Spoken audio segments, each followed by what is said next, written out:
Hello everyone, welcome back to my channel. আমি সুজয় রায়। আজকের ভিডিওতে আমরা জানবো পাইথনে ভেরিয়েবলস এন্ড ডেটা টাইপস কি জিনিস। তো চলুন শুরু করা যাক। What is a variable? Variable কি জিনিস? Variable is a container that contains value. অর্থাৎ ভেরিয়েবল হচ্ছে এক ধরনের কন্টেনার যেটা কিনা ভ্যালু স্টোর করতে পারে। সাপোজ আমাদের কাছে একটা আমের বাক্স আছে যার মধ্যে অনেকগুলো আম রয়েছে। এই ক্ষেত্রে আমের বাক্সটা হচ্ছে একটা ভেরিয়েবল, এর ভিতরে থাকা আমগুলো হচ্ছে একটা ভ্যালু।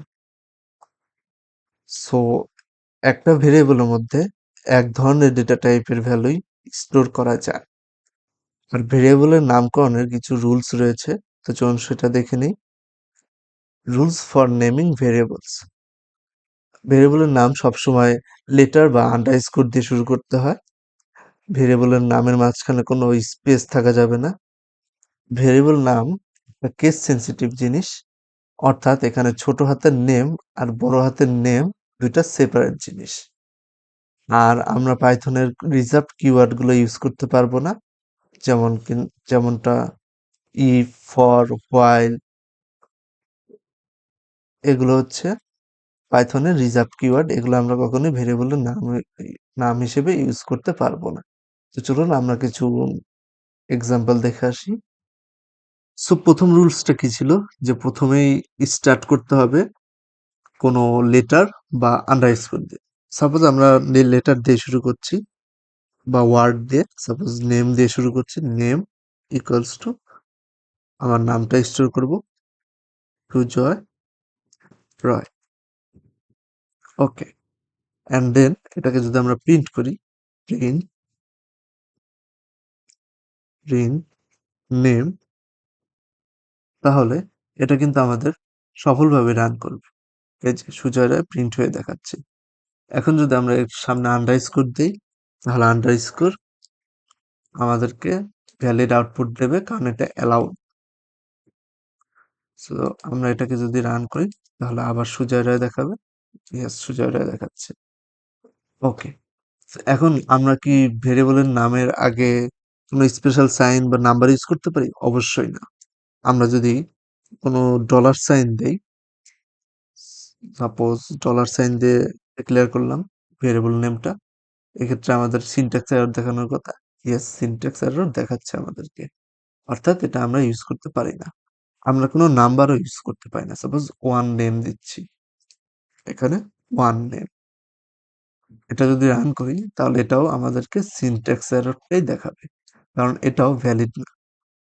সো এগুলোকে আমরা পরেও ইউজ করতে পারবো না? হ্যাঁ, পরে ইউজ করতে পারবো। স্পেশালি আমরা নাম্বারগুলোর ক্ষেত্রে পরে ইউজ করে থাকতে পারি। সাপোজ নেম ওয়ান, এখানে ওয়ান নেমটা কেটে নেম ওয়ান করে দিচ্ছি, যার ফলে এটা আমাদেরকে ভ্যালিড আউটপুট দেবে। ইয়েস, সুজয় রায় দেখাচ্ছে। সো এটা হচ্ছে ভেরিয়েবল নামকরণের কিছু রুলস। এক্ষেত্রে আমরা আরেকটা জিনিস দেখব, যেটা একটা কেস সেনসিটিভ ল্যাঙ্গুয়েজ। এক্ষেত্রে বড় হাতের নেম আর ছোট হাতের নেমের মধ্যে পার্থক্য আছে। আমরা ছোট হাতের নেম দিয়ে ভেরিয়েবলটা ডিক্লেয়ার করলাম, কিন্তু আমরা প্রিন্টে গিয়ে বড় হাতের এন দিয়ে শুরু করে একটা নেম প্রিন্ট করলাম, তাহলে কি এটা আমাদেরকে আউটপুট দেখাবে? না, এখানে আমাদেরকে নেম এরর দেখাচ্ছে। এই যে নেম, বড় হাতের name is not defined. Did you mean ছোট হাতের নেম? অর্থাৎ এখানে বলতে চাচ্ছে যে আপনি কি ছোট হাতের নেমটাকে মিন করতে চাচ্ছেন, কারণ এখানে বড় হাতের নেম দিয়ে কোনো কিছু ডিক্লেয়ার করা হয়নি। সো এই ক্ষেত্রে মাথায় রাখতে হবে, এটা একটা কেস সেনসিটিভ ল্যাঙ্গুয়েজ।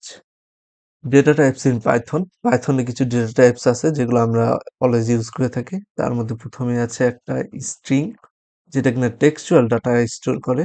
অর্থাৎ আমরা ডাবল কোটেশন বা সিঙ্গেল কোটেশনের মধ্যে কোনো কিছু রেখে দিলে সেটাকে আমরা বলতে পারি string data type. String data type ছাড়াও আরো কিছু ডেটা টাইপ আমরা ইউজ করে থাকি, সেটা হচ্ছে ইন্টিজার ডেটা টাইপ, যেটা মিন করে হোল নাম্বারস। অর্থাৎ এখানে আমরা পূর্ণ সংখ্যাগুলো রাখতে পারি, যেমন 1 2 3 4 5 থেকে এটসেট্রা পর্যন্ত আমরা ইউজ করে থাকতে পারি। এখন ফ্লোটিং ডেটা টাইপ কি? এটা হচ্ছে ডেসিমেল নাম্বারস গুলো হোল্ড করে।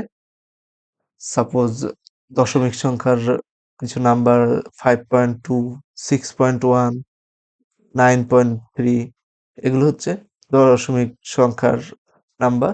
এগুলোর ক্ষেত্রে আমরা বলতে পারি floating point data type, Boolean data type. Boolean data টাইপের ক্ষেত্রে দুটো জিনিস রিটার্ন করে, একটা হচ্ছে ট্রু আর একটা হচ্ছে ফলস। আমরা এই দুটো জিনিসই পেয়ে থাকি বুলিয়ান ডেটা টাইপ থেকে।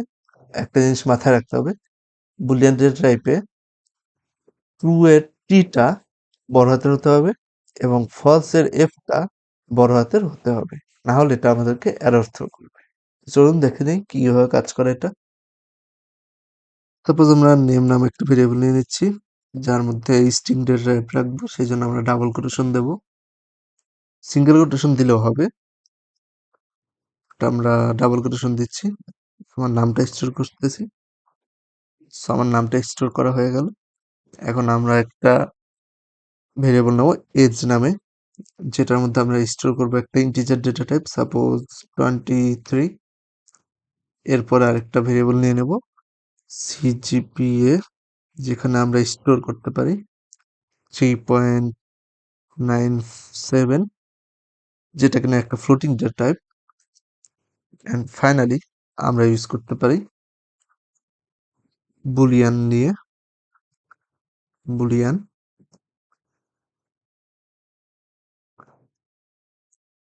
বুলিয়ান ডেটা টাইপ, যার মধ্যে আমরা ট্রু রাখতে পারি, ট্রু। এখন আমাদের প্রত্যেকটা ডেটা টাইপ লেখা হয়ে গেছে। এখানে আমরা প্রথমে স্ট্রিং ডেটা টাইপ রেখেছি, তারপর ইন্টিজার ডেটা টাইপ রেখেছি, অ্যান্ড দেন 3.97 যেটা কিনা ফ্লোটিং ডেটা টাইপ সেটা রেখেছি, এবং ফাইনালি ট্রু ট্রু রেখেছি যেটা কিনা বুলিয়ান ডেটা টাইপ। এখন সবগুলোকে যদি আমি প্রিন্ট করি, suppose print name, print age, age, print CGPA, CGPA, and finally print করতে পারি প্রিন্ট বুলিয়ান। সো এটাকে যদি আমরা রান করি, তাহলে সাকসেসফুলি আউটপুটগুলো শো করানোর কথা। এস সাকসেসফুলি আউটপুটগুলো শো করাচ্ছে, যেমন সুজয় রায়, তারপর AS23, সিজিপিএ 3.97 এবং বুলিয়ান ডেটা টাইপ ট্রু। এখন আমরা এটা বুঝবো কিভাবে যে কোনটা কোন ডেটা টাইপ। এক্ষেত্রে আমাদের একটা ফাংশন ইউজ করতে হবে, সেটা হচ্ছে টাইপ ফাংশন। এই ফাংশনটা ইউজ করলে আমরা একটা ভেরিয়েবলের ভিতরে থাকা ডেটার টাইপ জানতে পারি। যেমন টাইপ আমরা লিখে ফেলি, টাইপ ফাংশন, টাইপ, তারপরে ফার্স্ট ব্র্যাকেটের মধ্যে ভেরিয়েবলের নামটা দিয়ে দেব।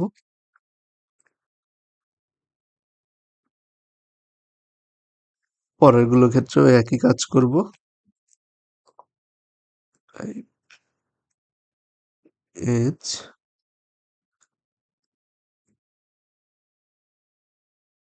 Type CGPA, and finally type boolean. এখানে আমরা প্রথমে স্ট্রিং ডেটা টাইপ পেয়েছি, তারপর ইন্টিজার ডেটা টাইপ পেয়েছি, তারপর floating, and finally Boolean data type পেয়েছি। সো এটা সাকসেসফুলি আসার কথা। এখন আমরা টাইপ ফাংশন ইউজ করেছি যাতে আমরা এগুলো দেখতে পারি। সো আমরা এটাকে কারেন্ট ফাইলে রেখে রান করছি। সো এটাকে আমাদের সাকসেসফুলি দেখাচ্ছে স্ট্রিং প্রথমটা। হ্যাঁ, আমরা স্ট্রিং প্রিন্ট করেছি, যেটা কিনা সুজয় রায়।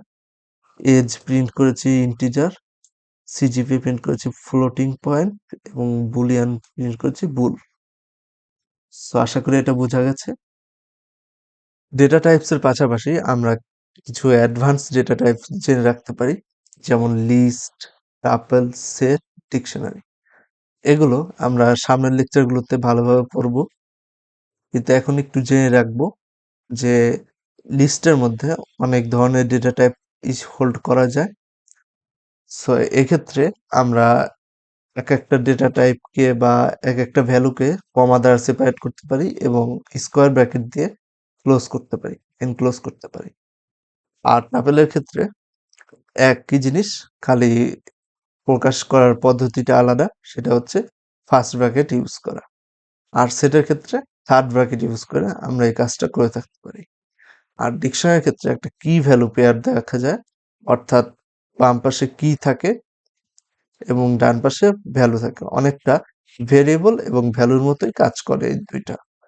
এইটা রেখে ডাবল ডাবল ব্র্যাকেট দিয়ে ইনক্লোজ করলেই আমাদের ডিকশনারি ক্রিয়েট হয়ে যায়। সো প্রথমে আমরা লিস্ট নামে একটা ভেরিয়েবল নিয়ে নিচ্ছি।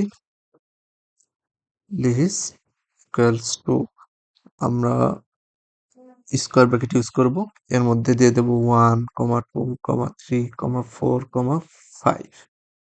দেন একটা সেট নেব, সেট সেট না, আমরা টাপল নেব ফার্স্টে। Tuple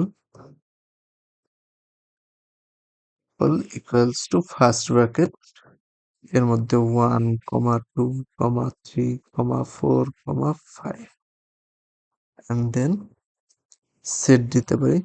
set equals to second bracket use করতে পারি আমরা। সাপোজ 1, 2, 3, 4, 5, and then আমরা ডিকশনারি প্রকাশ করতে পারি। ডিক্ট লিখছি, ডিক্টের মধ্যে কি ভ্যালু পেয়ার দিতে পারি। সাপোজ নেম,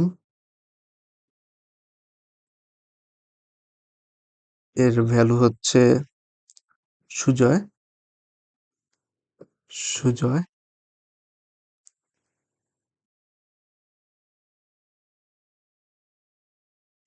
এস দিয়ে দিচ্ছি, চার ভ্যালু কিনা 23।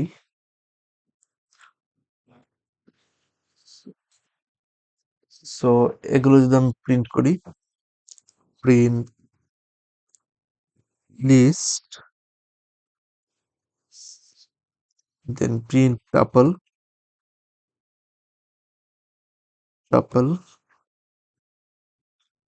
দেন প্রিন্ট সেট,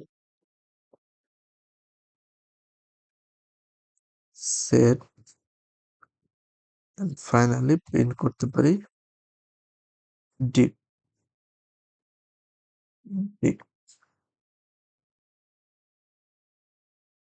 এখানে ডিক ছোট হাতের হবে, ডিক।